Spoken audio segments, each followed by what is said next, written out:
Meia Hora é o podcast de entrevistas da Universidade Estadual de Ponta Grossa, criado pela Coordenadoria de Comunicação, em parceria com a TV Educativa. Para você que está no canal 14.1, Meia Hora entra no ar todo sábado no mesmo horário, às 7h30 da noite, para você começar a sua noite com muita informação. A íntegra das entrevistas estará disponível no YouTube e no Spotify da UEPG. Eu sou o Thierry Angelucci. E eu sou o Domi Gonzalez. Hoje recebemos no programa o professor Flúvio Cardinelli Oliveira Garcia, professor de Direito Penal, Direito Processual Penal, Direito e Tecnologia, além de delegado da Polícia Federal, especialista em investigação de crimes de alta tecnologia. Seja bem-vindo, professor. Muito obrigado pelo convite, é um prazer estar aqui. Recebemos também aqui o nosso amigo Adriano Matoba Lipski, aluno do curso de Engenharia de Software aqui da UEPG. Seja bem-vindo, Adriano. Muito obrigado pela recepção e pelo convite. O Meia Hora de hoje é sobre cibersegurança. Professor Flúvio, a gente tem aqui um dado de uma pesquisa que foi realizada pelo SAS Institute e divulgada recentemente pelo Correio Brasiliense e que diz assim, que o Brasil é o segundo país que mais sofre crimes cibernéticos na América Latina. Então, a gente queria saber, primeiro, como que a legislação brasileira está lidando com isso? A gente está preparado para combater esse tipo de crime? Existem algumas adaptações que precisam ser feitas? Como é que funciona? Bom, primeiro, me permita trabalhar um pouquinho essa estatística. Até 2021, agosto de 2021, o Brasil era o segundo maior alvo de ataques de cibersegurança, sobretudo na área criminal, do mundo e não da América Latina. O Brasil figurou em primeiro lugar em 2022 nos ataques de ransomware, que são os sequestros virtuais de dados. Então, infelizmente, nós estamos realmente no pódio em relação ao número de ocorrências de incidentes de cibersegurança no mundo. Então, isso não é um motivo para a gente se orgulhar. Em relação à nossa legislação, desde, em especial ali, 2012... quando entrou em vigor a chamada Lei Carolina Dickmann, né, que é a Lei 12.737 de 2012, na verdade ela foi publicada em 2012, mas ela teve uma vacatio legis um pouquinho longa, então só em abril de 2013 ela entrou em vigor. Então, a partir desta lei, o Brasil passou a contar com a criminalização de algumas condutas que até então eram considerados apenas ilícitos civis. O que significa isso? Se porventura alguém invadisse teu computador, fizesse um vírus, divulgasse esse vírus, tentasse vender, ou se você tivesse um ataque DDoS, que são aqueles ataques de tentativa de derrubada de site por meio de vários acessos simultâneos, essa pessoa ela não poderia ser presa. Então, a pessoa que se sentiu vitimada, ela teria que entrar na justiça, ajuizar uma ação, demonstrar o prejuízo, dano patrimonial, dano moral e esperar, né, a justiça decidir o que caberia a ele em termos de indenização. Ponto. A partir de abril de 2013, com a Lei Carolina Dickmann, essas condutas passaram a ser criminalizadas. O que não significa que deixou de haver a possibilidade de cobrar indenização. Então, você ainda tem direito à indenização, mas agora os autores, eles podem ser presos. Então, a Lei Carolina Dickmann, ela trouxe ali a inclusão do artigo 154A no Código Penal brasileiro, prevendo a invasão de dispositivo informático. Em seus parágrafos, houve ali a criminalização da confecção de código malicioso, vírus, distribuição desse material. O artigo 266, parágrafo 1º, passou a contar com a criminalização dessas condutas que nos remontam aos ataques DDoS, aos ataques de negação de serviço distribuído. E, finalmente, a gente conseguiu equalizar o problema com clonagem de cartão. Para você ter uma ideia, Domi, até lá, se você cumprisse uma busca e apreensão num determinado local e encontrasse o cidadão com centenas de cartões clonados, ele não poderia ser preso. Nossa. Porque cartão não é considerado documento, né? Ninguém se identifica com cartão de crédito. Então, a gente não podia atuar na repressão criminal. É claro, aquilo era apreendido, mas ia para a esfera civil mais uma vez. A partir da Lei Carolina Dickmann, ok, isso pode ser feito. Então, ali o parágrafo único do artigo 298 passou a prever essa criminalização. Então a gente consegue dizer que passou a ficar mais sério. Sim. Teve um olhar mais sério para esse tipo de crime. Sim, nós temos um patamar hoje muito mais severo em termos de reprimenda estatal quanto a esse tipo de conduta. Sem mencionar que em 2021, a Lei 14.155 trouxe uma nova cara para a Lei Carolina Dickmann, agravando bastante as penas, né? E aperfeiçoando a redação. Então, hoje nós estamos bem guarnecidos em relação a essa legislação. E, Adriano, o professor falou aí sobre ransomware, né? A gente está acostumado a escutar essa palavra um pouco mais difícil, né? Mas a gente ouve bastante phishing, né? Que é um outro tipo de crime. E existem várias formas, né? De crimes, né? A gente costumou falar assim que as tecnologias foram se especializando e os crimes também. Phishing e ransomware que a gente citou aqui são alguns mais comuns, existem outros mais comuns. O que você pode falar pra gente sobre isso? No caso, assim, de ransomware, o que o professor comentou, né, sobre o sequestro de dados, é mais ou menos isso mesmo. Hoje ele não ele é uma técnica muito popular, mas o que também tem se popularizado bastante é a questão do spyware, que é basicamente um outro tipo de programa malicioso que ele não vai sequestrar os seus dados, mas ele vai ficar ali na espreita no seu computador, então, ou no seu celular. Então, por exemplo, você acessou algum link malicioso ou deu acesso a alguém de terceiro para colocar esse software, esse programa malicioso no seu dispositivo, ele vai começar a ler o que o usuário está digitando, ou onde que o usuário está navegando, sabe? E com isso ele pode acessar dados, ele pode acessar, por exemplo, senhas de e-mail, senhas de contas virtuais e tal. E o phishing também, ele é muito popular hoje em dia, mas ele não é feito da mesma maneira que antigamente. Porque antigamente, o principal canal de comunicação online era ou por redes sociais ali, uma mensagem direta, mas principalmente por e-mails. E a galera não tinha uma noção de como que funcionavam esses ataques por e-mail, né? Porque às vezes a gente recebe um e-mail, às vezes de uma pessoa se passando por um banco ou alguma coisa, alguém fez alguma transação no seu banco, quando na verdade é só um e-mail falso. E aí a ideia é que as pessoas se atentem em relação a isso. Mas hoje a gente tem muita tentativa de phishing, até mesmo de engenharia social, com redes sociais. Pessoas criando perfis falsos de outras, por exemplo, no WhatsApp, Instagram, para tentar passar algum golpe, fazer alguma coisa nesse sentido, que é categorizado como um crime virtual também. A gente usa bastante aplicativo de comunicação, né? Mas a gente sempre recebe SMS, né? Com tentativa de clique aqui, olha só, foram depositados não sei quantos reais na sua conta. E se o pessoal tá desavisado, vai... Se o pessoal tá desavisado. Né? Mas o principal hoje em dia é clonagem de perfil de Instagram e WhatsApp. Até sobre isso, professor Flúvio, a gente pode considerar então que, por exemplo, a inclusão digital, né? Então, antigamente, né, o pessoal não tinha muito acesso a celulares, né? Redes sociais bem mais comuns hoje em dia, que aumentou, né, a quantidade de crimes e a possibilidade de crimes. É isso mesmo? Então, Thierry, a pergunta é muito boa. Porque na acepção que se tem implantado a inclusão digital no nosso país hoje, os resultados não estão sendo tão interessantes quanto se gostaria. Porque inclusão digital está para além de você entregar um equipamento a um preço módico para alguém.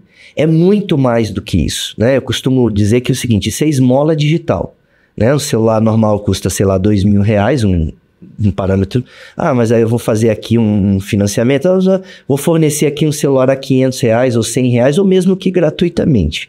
Então, a internet hoje é um grande portal, né? Nesse exato momento que nós estamos conversando, você deve ter algo em torno de 6,2 bilhões de conexões ativas na internet no mundo inteiro. Então, quando você entra na internet, quando você acessa a internet por meio do seu provedor, esse portal se abre e você está no meio dessas conexões aí, né? Claro que não com contato direto, mas você poderia, em tese, percorrer todo esse caminho. Então, o simples fato de você disponibilizar o material, isso não é interessante, está incompleto. O ideal não seria que nós tivéssemos uma inclusão digital nos moldes que hoje é feito, mas que nós tivéssemos uma cidadania digital. é totalmente diferente e muito mais amplo. O próprio Marco Civil da Internet, no artigo 2º, inciso 2, ele coloca que um dos objetivos efetivos ali da disciplina do uso da internet no nosso país é promover essa cidadania digital. E o que é essa cidadania digital? Hoje nós conversamos pela internet, fazemos amigos pela internet, trabalhamos pela internet, estudamos pela internet, nos manifestamos pela internet, inclusive nos insurgindo em relação a questões políticas, econômicas, sociais as mais diversas. Então, neste contexto, a gente precisa trabalhar a cidadania digital. Só que cidadania digital, ela não pode ser trabalhada no momento único, onde você entrega, ó, tá aqui teu notebook, tá? Pode ficar à vontade, Adriano, usa. Não sabe nem como liga, não sabe quais são os perigos que tem, né? Não é o caso do Adriano, obviamente, mas né, das pessoas que acabam entrando nesse programa. Então, eu defendo que nós deveríamos ter algo de cidadania digital já no ensino infantil. Sabe como? Você tem lá massinha, você tem lá pintura e vamos lá, o que você pode ter na internet, o que você pode fazer, o que você não pode fazer. Sabe essa pessoa que está se titulando ali Michele, 8 anos, que faz balé? Pois é, pode ser o Flúvio 52 feião querendo obter suas informações. Então esse tipo de coisa tem que começar a ser literalmente inculcado nas nossas crianças, tem que fazer parte de um programa e seguir pelo menos até o ensino médio. Aí sim, eu começo a preparar as pessoas. Porque, você falou, né, Adriana, do golpe, esses golpes que tem de Pix e etc. A maioria dos golpes de Pix, o Pix não é feito no nome da pessoa. Então, é uma simples cautela que você tem. Você recebe, Thierry, Thierry, me ajuda aí, acabou o combustível, que você pode me ajudar? Aqui, professor Flúvio. Né? Meu Pix é esse. Você faz o depósito para mim, para me ajudar, porque você me conhece, mas o Pix está no nome de Zé Antônio, que não tem nada a ver com isso. Então, assim, são questões muito simples de conhecimento, de entendimento, que poderiam livrar muitas pessoas desses fraudes. Por exemplo, educação. Isso fazer parte da educação dentro da educação básica. Perfeito. Eu acredito que é o melhor caminho para a gente poder resolver. Vocês tiveram aula de informática na escola? Porque eu tive aula de informática quando era criança, mas já aprendi assim, a ligar o computador, escrever no Word. Era muito comum, né? Eu não sei, isso existe? Existe alguma coisa vinculada às escolas de ensino básico hoje? Faz parte do programa, não faz? Então, a educação seria uma das possibilidades. Sim. E depois que a gente cai no golpe, existe alguma coisa para fazer, assim, não depois, mas antes? Vamos pensar antes primeiro. O que a gente pode fazer para evitar cair num golpe como esse? Fora a educação, existem algumas outras formas? A primeira coisa é desconfiar. Desconfiar. E é sempre ter aquela pulga atrás da orelha com tudo que você faz na internet, porque sempre tem a possibilidade de ser alguma coisa, alguém mal intencionado por trás. Então, por exemplo, que eu comentei dos golpes de WhatsApp. Geralmente, as pessoas que fazem esses golpes, elas vão usar outro número, né? Elas vão usar outro número, às vezes é a mesma imagem, às vezes é a mesma coisa. Vão usar outro número e aí o nome do contato não vai aparecer, vai aparecer o número. E a primeira coisa que você faz, a pessoa pode até alegar, troquei de número, não sei o quê. A primeira coisa que você faz, vai no número antigo, sei lá, conversa com a pessoa do número antigo mesmo, ver se realmente... ela trocou de número ou se não é alguém passando por ela, sabe? Então, o primeiro passo é desconfiar. Olhar para aquilo, olhar pro golpe que está acontecendo ali, ou a situação que está acontecendo e realmente analisar se é de fato um golpe. Né? Não sair fazendo pix ou sair fazendo alguma coisa para ajudar, porque pode ser muito bem Principalmente pelas redes sociais, né? Muito comum, inclusive assim, a minha mãe já caiu num golpe, com a foto minha, inclusive. Né? E eu até comentei com ela, mãe, como que você, né? Existem algumas características assim, de linguagem que você fala com essa pessoa, né? Com a sua mãe, você chama de uma forma mais carinhosa, né? Então é uma coisa que também tem que ser bem levada em consideração, né? Esses detalhes que fazem a diferença, e eles né? vão no emocional, né? Porque às vezes pega desprevenido, acha que aconteceu alguma coisa e aí em 30 segundos já vai, né? Existe o componente da pressa. Sempre, não, tem que ser agora, porque senão esse componente da pressa você tem que desconfiar sempre, sempre. E até assim, pegando um gancho no que o Adriano falou, e falou muito bem, essa questão de desconfiar não é só na redação, não é só nas expressões que são utilizadas, mas voz e a própria fisionomia. Porque hoje você tem softwares com deepfake, com voice generator, por exemplo, eu consigo gerar... com uma certa tranquilidade, um deepfake, por exemplo, do Thierry, que vai estar falando aqui como se fosse eu. E vai aparecer ele falando. E sabe o que eu preciso para isso? Eu preciso de uma foto dele. Só isso que eu preciso. E um software adequado. Que software é esse? Precisa estar numa super plataforma? Não, no seu celular você consegue fazer. Claro que numa qualidade um pouco pior, mas imagine um vídeo de alguém falando, do teu filho falando, do teu pai pedindo um apoio para você no meio da madrugada, ou a voz, você reconhece o timbre da voz. Então isso é muito preocupante. Então, desconfiar daquilo que você recebe texto, daquilo que você recebe áudio e daquilo que você recebe vídeo. Vocês conseguem explicar pra gente rapidinho, pode ser, eu não sei, Adriana, professor, só pra quem ainda não entende, não conhece o termo, o que é um deepfake? O deepfake, ele é... O fake é tipo de falsificação mesmo. O deepfake é o que acontece. É uma falsificação que ela utiliza a inteligência artificial, então usa de deep learning, por isso que o termo é deepfake, né? Utiliza de uma inteligência artificial para você fazer uma imitação daqueles parâmetros que são introduzidos. Ah, não entendi. Vamos supor que eu entro num site, eu quero fazer um discurso aleatório da Regina Casé, falando, sei lá, que ela apoia tal pessoa ou tal político, e eu quero fazer só para realmente manchar a imagem dela. Eu posso chegar nesse site, posso selecionar ali, posso recoletar, né, informações de imagem, voz, vídeos da Regina Casé, colocar tudo aquilo ali numa inteligência artificial e escrever um discurso, e a inteligência artificial vai me entregar um vídeo da Regina Casé falando, e como se fosse realmente realista, porque até o movimento de voz e boca, eles são imitados, daquilo que eu tava querendo fazer. Então é super sofisticado. Pode ser super sofisticado, claro. Tem níveis, assim, de qualidade de fake, né? E vai de acordo com a quantidade de informações que você disponibilizar. Porque a inteligência artificial, ela aprende dessa forma. Quanto mais informações a gente dá para aquele software, mais ele vai aprender e mais sofisticado vai ficar. Então a gente falou dos deepfakes, o professor citou aqui a lei Carolina Dickmann. A gente viu que, pelo que a gente conversou aqui, também foram evoluindo os modos de investigação e as nossas leis em prol da investigação desses tipos de crime. A gente falou sobre vazamento de dados, sobre investigação em relação à invasão de privacidade, mas e se a gente entra na seara dos discursos de ódio, cyberbullying, também são crimes cibernéticos? Existe uma classificação padrão na literatura especializada em relação à criminalidade informática, dividindo-a em própria ou imprópria. Uhum. O que é a imprópria? É aquela que ofende bens jurídicos já classicamente defendidos e guarnecidos pelo direito, mudando apenas o meio. Só isso. Então, você pode, por exemplo, trabalhar uma conduta discriminatória pessoalmente aqui, eventualmente, né? Ou eu posso fazer isso pelo WhatsApp. O que mudou? Só o meio. Então, se o meio utilizado for um meio tecnológico, você pode sim classificar como criminalidade informática. Então, qualquer coisa... eu posso ameaçar uma pessoa ao vivo, eu posso te ameaçar aqui, é ameaça.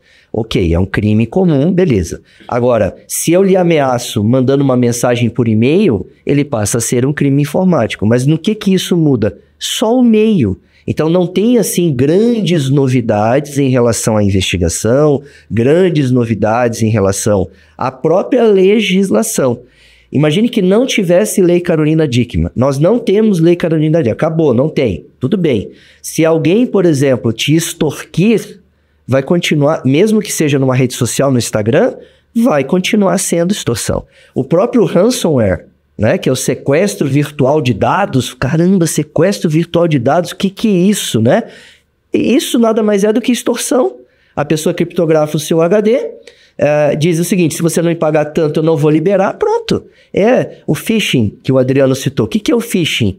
Estelionato. É o mesmo estelionato do artigo 171 do Código Penal. Então, assim, a classificação, se é cibernético, se não é cibernético, passa pelo meio utilizado. E aí, é claro, quando você usa um meio tecnológico, as autoridades que estarão à frente da investigação precisam conhecer. né? Como o que é um endereço IP, o que é uma porta, o que é um MAC address, como você fazer rastreamento disso, o que é uma rede peer-to-peer, o que é uma criptografia assimétrica, enfim. Esses conceitos basilares da computação eles precisam saber, porque senão a investigação fica bem prejudicada. Adriana, até aproveitando esse gancho, né? Então a gente está falando muito sobre problemas, crimes, né? Então coisas ruins que são utilizadas através do meio internet principalmente. Você comentou com a gente, né, que fez um curso, né, chamado Hackers do Bem, né, que é uma forma ali pelo nome, né, o nome hacker pejorativo, né, mas do bem, pensando sempre em ajudar. Então, conta um pouquinho para nós desse curso, o que vocês desenvolvem, como que vocês ajudam a comunidade nesse sentido. O curso, ele basicamente foi um curso de cibersegurança, foi chamado de Hackers do Bem pelo termo hacker, né? Esse é um termo popular, apesar de um termo pejorativo, né? Mas a ideia, assim, do todo curso é mostrar que as habilidades de um hacker, elas podem ser usadas também para segurança e proteção de dados e também de informações de empresas e do público geral mesmo, né? E a diferença, né, entre um hacker realmente malicioso e um hacker do bem é justamente a intenção, porque as ferramentas são as mesmas, né? E foi exatamente isso, né, o que o curso como base mostrou, né, para os alunos. Então, a gente utiliza das mesmas ferramentas, utiliza até mesmo de mesmas metodologias. Então, às vezes a gente tem, por exemplo, uma empresa... a gente tem ali uns profissionais de segurança que vão atacar a própria empresa para justamente abrir as vulnerabilidades, achar vulnerabilidades, abrir as brechas ali para fazer justamente já uma precaução, uma prevenção daquele tipo de brecha e já fazer uma proteção. Então é justamente essa toda a ideia de um hacker do bem, né, que a gente chama. Utilizar as próprias ferramentas para descobrir as brechas antes de cair nas mãos erradas, vamos por assim. Legal. Então, mudando um pouquinho de um tema assim também bem comum hoje em dia, né, é o jogo do tigrinho. Esse é um tema que tem bastante gente aí caindo, né, professor Flúvio? Então, assim, como a legislação hoje ela trabalha com esses cassinos virtuais, né? Eu acho que esse que é o nome correto desses jogos, né, tigrinho, vários animais aí, né? Então, como que a legislação ela trabalha com isso? E se alguém assim se sente lesado quando cai nesse tipo dessa plataforma, é possível recorrer à justiça? Como que funciona essa parte? Aliás, desculpa te interromper, mas acho que dá para falar, não só nessa plataforma, o que a gente faz? Se a gente cai num golpe como esse, dos cassinos online, e de todos os outros, quem a gente procura? Ok. Bom, então vamos lá. A gente precisa fazer uma distinção em relação a dois institutos diferentes. Uma coisa são essas plataformas bets, sabe essas plataformas de aposta? Essas plataformas de aposta que tem no nosso país estão regulamentadas, existe legislação no nosso país como pressuposto para funcionamento. Essas empresas, quem está na gestão dessas plataformas, elas precisam ter escritório no Brasil, há tributação, existe tributação, ou seja, existe todo um controle. E aí você vai falar, mas ali eu aposto também num time, no número de chutes, no número de gols, perfeito, mas entenda, neste caso, essa aposta, ela não é fundamentada 100% na sorte. Existem outras variáveis que você analisa. O time está bem, o jogador não está bem, como é que está a fase. Então você tem outras variáveis e você tem também essa questão de você já saber de antemão quanto você vai ganhar em relação àquilo ali, caso você ganhe, caso você seja contemplado. Então essa é uma situação. A outra, totalmente diferente, são essas plataformas virtuais clandestinas, não se sabe onde estão, não há regulamentação, não há absolutamente nenhum controle, como, por exemplo, a tal do Fortune Tiger ou jogo do tigrinho, né? Então, veja, neste caso, ali você está calcado 100% na sorte. É como se fosse um caça-níquel. E no nosso país isso é crime. é crime. Na verdade, a rigor, a simples exploração disso é considerado jogo de azar, tá no artigo 50 da Lei de Contravenções Penais. Então você pode ter uma prisão decretada de 3 meses a 1 ano pelo simples fato de estar ali. O que tem acontecido aí, e já teve operações da Polícia Civil do Maranhão, de São Paulo, do Paraná, prendendo pessoas, é o seguinte: são influencers que vão nas redes sociais, ali no YouTube, olha, ganhei 1 milhão, olha aqui, olha o tanto que eu ganhei, aí ele gira lá o negócio, acabei de ganhar 1.500. Mentira, isso é uma versão demo do jogo. O que é uma versão demo? É uma versão de teste, de demonstração. Então eles colocam ali e ficam ostentando. Eles acabam recebendo, muitas vezes, não todos, recebendo uma parcela da própria plataforma quando há perdas, quando as pessoas se inscrevem na plataforma. Então isso acaba figurando o quê? Um crime de estelionato, né? Você tem promessa de lucros enormes, né? Você vê pessoas andando de Porsche, apartamentos de cobertura. Isso você promete-se ganhos que são absolutamente inatingíveis e infactíveis naquele contexto. Então você tem pirâmide. Então, assim, a pena para esse tipo de conduta pode chegar, se enquadrar lavagem de dinheiro, 10 anos de cadeia. Então, se alguém cai num golpe como esse, quem que a gente procura? O que tem que fazer? Esse é um problema, sabe por quê? Porque você não estava jogando, você praticou crime também. É a mesma coisa assim, você compra cocaína pela internet e não recebe. Você vai procurar o Procon? Você vai lá na Polícia Civil, olha, eu quero São BO aqui porque eu comprei cocaína, não chegou, me mandaram talco, isso é absurdo, não dá para confiar mais nada neste país.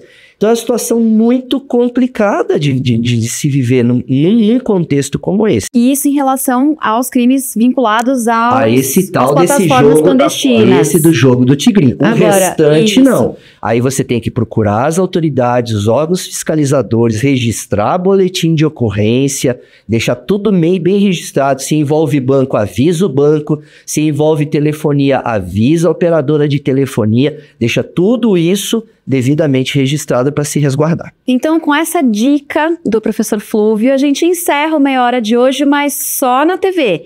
Se você quiser continuar batendo papo com a gente, o programa continua nas redes sociais da UEPG e no Spotify. O que acontece muito comigo é um número que normalmente é de fora do Brasil, então tem milhares de códigos de área diferentes assim, incluírem num grupo grande do WhatsApp ou do Instagram, não sei o que, vem aqui conversar sobre tal e tal. Como que eles têm acesso a esse tipo de... Tem.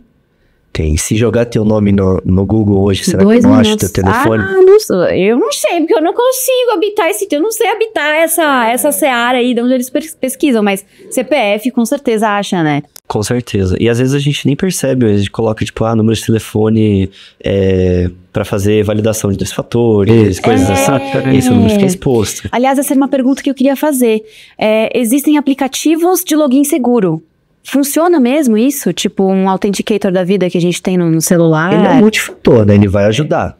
Ele ajuda bastante até, porque você tem que ter o login aqui na máquina e ele vai mandar para um outro dispositivo já cadastrado e previamente autorizado.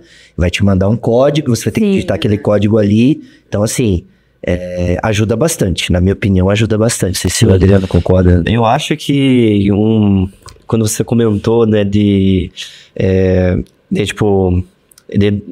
educar, né, as pessoas assim, né, tecnologicamente para elas aprenderem a usar esses dispositivos digitais e tal.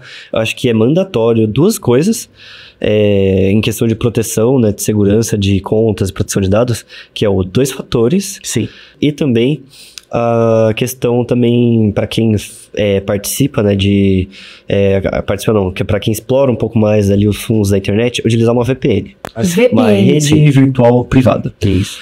A VPN é basicamente uma máscara do seu protocolo de internet. O protocolo de internet é basicamente o seu endereço virtual. Então, toda vez que você entra, é como se fosse o seu vestígio de você estar entrando. Vamos supor, você entra numa casa, você deixa os seus sapatos ali na entrada, para dizer que você entrou e vai navegar pela casa ali tranquilo. A mesma coisa virtualmente falando. O IP é basicamente como se você deixar os sapatos ali na entrada da internet. Então você entra na internet, o seu IP fica ali como vestígio e as pessoas, alguém com um pouco de conhecimento sobre IPs, HTTP, né, protocolos de internet, consegue acessar aquele endereço. A VPN, o que ela faz? Ela cria uma máscara para aquele endereço e utiliza um endereço remoto, às vezes tipo de outro país completamente aleatório, para justamente você se proteger perante tipo, algum ataque cibernético envolvendo o seu IP. Mas isso não faz com que a gente fique menos rastreável, ou faz? Faz. Exatamente menos rastreável. A ideia é essa. A ideia é exatamente essa. A ideia é justamente essa. Ou a máscara do IP é justamente para confundir o invasor ali de onde que tá vindo essa conexão. A VPN é uma coisa que é atual ou já existe há algum tempo? Existe há bastante tempo. Dos últimos anos para cá, vocês conseguem puxar algumas modificações, alguns avanços de tecnologia que vocês podem contar para nós? Surgiu esse, não nomeando especificamente, mas o que melhorou no sentido de proteção e de investigação? O que vocês conseguem destacar que melhorou, que facilitou esse tipo de proteção e de investigação contra invasões e crimes cibernéticos? Não, então, eu acredito que uma das ferramentas, né, que tem aperfeiçoado foi o que o Adriano falou, que é o duplo fator de autenticação. Aliás, hoje já se fala em MFA, que é múltiplo fator de autenticação. O que significa que você quer entrar num site, você vai adentrar num site qualquer, ele vai te pedir teu login, né? Usuário e senha. Você vai colocar aquilo, mas ele fala assim, mandei um código no seu celular tal que está cadastrado. Beleza. E você tem que digitar aquele código ali. Então, isso já dificulta uma invasão ao seu dispositivo. Uma coisa interessante que surgiu também, que parece uma coisa tão boba, mas que faz toda a diferença. Quem teve celular há algum tempo sabe que você tinha como senha 4 dígitos numéricos, né? Bom, se você tem 4 dígitos numéricos, quantas chances eu tenho para acertar a tua senha? 10 mil, porque eu tenho 9.999 mais 000. Então eu tenho 10 mil. Isso, qualquer script que você fizer, em menos de um segundo eu quebro a tua senha. Então alguém teve a brilhante ideia de falar, mas também não dá para colocar o usuário. Imagina toda vez que você desbloquear teu celular, eu tenho que colocar uma senha de 15 dígitos. Ninguém merece, né? Então, num primeiro momento, o que fizeram? Colocaram aquilo de você ter número de tentativas.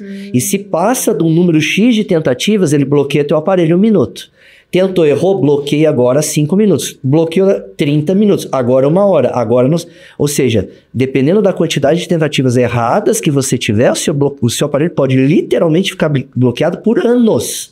Inclusive, tem um caso folclórico disso, de um casal que entregou um tablet para a filha. Não sei se você sabe disso, Adriano. Eu tô sabendo. Entregou um tablet para a filha brincar, né? E a filha, menininha, pequenininha, pegou o tablet e não tinha senha. Ela ficou lá, né?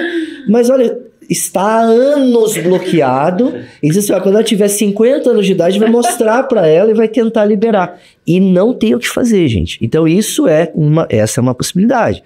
Uma outra coisa que a gente tem visto também é o Face ID, por exemplo, né? O reconhecimento digital também, né? Digital, o Face ID. Então, isso tudo vai gerando proteções, camadas a mais de proteção para você tentar evitar aí uma invasão às suas contas, né? Mas hoje em dia também, assim, é muito comum, né? Por exemplo, hoje, pessoas idosas têm muita dificuldade com aparelhos, verdade. Né? E daí uma criança tem uma facilidade muito grande, né? Exato. Então é uma questão assim bem interessante. A gente fala em educação, né? E parece que muitos que já nascem sabendo utilizar os aparelhos, né? Você pode até observar o seguinte, se você pegar uma estatística, você vai ver que a grande maioria, a vasta maioria de vítimas são pessoas idosas realmente. Porque acreditam no que vê, tem toda uma cultura diferente, vieram do mundo analógico, né? As crianças já estão um pouco mais ligeiras, já estão um pouquinho mais, né? E hoje isso é fácil de identificar, né? É muito comum você ver um pai e uma mãe e falar, filho, arruma o toque do meu celular aqui que eu não tô conseguindo. Vai lá o piazinho, 6 anos de idade, arruma o toque, não é verdade? Então a gente tá vendo que isso tá acontecendo, eles estão um pouquinho mais ligeiros para esse tipo de coisa. Mas aí eu insisto naquela necessidade de que esse treinamento, você aprende língua portuguesa e matemática desde tenra idade, não é? Então, é língua portuguesa, matemática e cidadania digital, para a gente tentar sair desse pódio, porque esse pódio você está em primeiro, segundo ou terceiro lugar entre os 10 países do mundo, onde você tem mais vítimas. E assim, tem outro lado também, nós estamos no pódio entre os 10 mais de países que mais atacam. Então tem o outro lado também. Por quê? Porque o brasileiro é um bichinho bem criativo, né? Então, assim, a criatividade do brasileiro em engenharia social é uma coisa fantástica. É uma coisa espetacular. Tragédia do Rio Grande do Sul. Deposite qualquer valor no Pix. Você acha que 100% do Pix vai chegar lá? Claro que não vai chegar. Muita coisa vai ficar pelo caminho. Então, assim, por quê? As pessoas ainda têm essa bondade, eu quero ajudar, mas não tem esse jogo de cintura. Fala, peraí, esse Pix tá indo pro nome de quem? Qual é o canal oficial? Qual que tá indo pra prefeitura? Onde veio, né? De quem que veio esse Pix? Mas é de um líder comunitário. Tá, mas quem que é o líder comunitário? Ele surgiu agora do nada, logo ele que tá passando por problemas financeiros. Olha só, um mês depois ele apareceu com um carro novo. Tem alguma coisa que não tá batendo. Então a gente tem que ter um pouquinho desse jogo de cintura, sabe? Adriano, qual que você acha que é o maior desafio dos profissionais que trabalham com tecnologia e cibersegurança hoje? O maior desafio, sim, é realmente ficar ligado em novas possibilidades de ataques, porque isso vai sempre mudando. Então, a gente falou, por exemplo, da tentativa de phishing, né, que antes era por meio de e-mails, alguma coisa, e hoje é por meio de redes sociais. A gente tem também todas as técnicas de rede social, de pessoas se passando por outras para tentar obter informações, né? Eu acho que o principal desafio é se manter antenado. Acho que não só na área de cibersegurança, mas na área de tecnologia em geral. É se manter antenado, saber quais são os tipos de ataques, saber se existem novos tipos de ameaça, novas formas de ameaça, porque isso... o quanto antes você souber disso e conseguir prevenir esse tipo de coisa, mais o seu programa, o seu software ou a sua empresa está protegido dessas coisas, ou você mesmo como pessoa física está protegido desse tipo de ataques. Para você, professor. Olha, eu ratifico integralmente o que o Adriano falou, é bem isso, é essa questão de você estar atualizado, é extremamente importante, mas eu acredito assim, como profissional de cibersegurança, talvez uma outra dificuldade aliada a essa, seja você convencer as pessoas que aquele investimento em cibersegurança é necessário. Então você chegar com uma conta e falar assim, querido, você tem que ter um firewall, você tem que ter isso, você tem que ter um MFA, você tem que trocar equipamentos. Não dá para comprar software pirata. Não é barato, né? Não é o barato que sai caro, e você não vai ter atualização, você vai ter que estar vulnerável, você vai estar vulnerável. Mas eu tenho antivírus, cara, antivírus gratuito, desculpe, mas não vai rolar. O antivírus, né? Então assim, e aí você mostra a fatura, tá aqui, ó, você vai gastar 15 mil, 20 mil, 50 mil. Eu não, até agora eu tô indo bem. Então você tentar... Até a hora que não vai mais, né? Até a hora de você ter um problema sério, você ter ali todos os seus ativos de alguma forma comprometidos, você não consegue ir mais para frente e para trás. Você tem, por exemplo, um vazamento de dados, por exemplo, vai ter que pagar multa lá para a NPD. Gente, as multas da NPD, da Agência Nacional de Proteção de Dados, com base na LGPD, podem chegar a 50 milhões. É absurdo. É uma multa absurda. O uso indevido da internet no nosso país, a multa pode chegar a 10% do faturamento daquele grupo econômico no Brasil no último ano. Então pega teu faturamento em 12 meses. Claro, nosso não é tanto, mas pegue de uma grande empresa, de uma multinacional. Pega o faturamento em 12 meses, calcula 10%, quanto que dá? É muito dinheiro, né? Então, assim, esse convencimento de colocar gente... Parem de comprar CD pirata, colocar software pirata. A grande maioria dos... O WannaCry em 2017, se não me engano, o WannaCry? Isso, acho que 2017. 2017, o WannaCry, que foi um grande malware que foi divulgado, pegou 150 países, uma coisa terrível. Em 2017, utilizou como uma vulnerabilidade do Windows XP. Quem é que usa o Windows XP ainda? Quem não comprou os outros, tá mantendo aquele ali e obviamente não vai ter atualização de segurança. É um sistema tão ultrapassado, né, que a própria Microsoft já não faz atualizações de segurança. Exatamente. E quanto mais, assim, desatualizado aquelas coisas são e não recebem atualizações, mais eles vão ficando vulneráveis porque vão descobrindo novas formas de ataques. Tá? Então, esse ponto de tentar convencer realmente é um desafio mesmo, porque, querendo ou não, é caro. É caro você manter um sistema de segurança mais sofisticado numa empresa, ou até mesmo uma empresa pequena, assim, que trabalha com software, manter um sistema de segurança mais... nem que seja um pouco mais simples, já é mais caro. Muito obrigado pela presença de vocês. Agradecemos e até uma próxima oportunidade. É um prazer estar aqui e agradeço o convite. O Meia Hora de hoje é sobre cibersegurança e foi uma produção da Coordenadoria de Comunicação da Universidade Estadual de Ponta Grossa, com o apoio da TV Educativa. O episódio teve direção de Aline Jasper, na técnica estão Gabriel Miguel, Fábio Anzolin, William Clarindo e Jéssica Natal. Eu sou Domi Gonzalez. Eu sou o Thierry Angelucci e Meia Hora Podcast. É descolado, mas é sério. A gente se vê por aí. Valeu.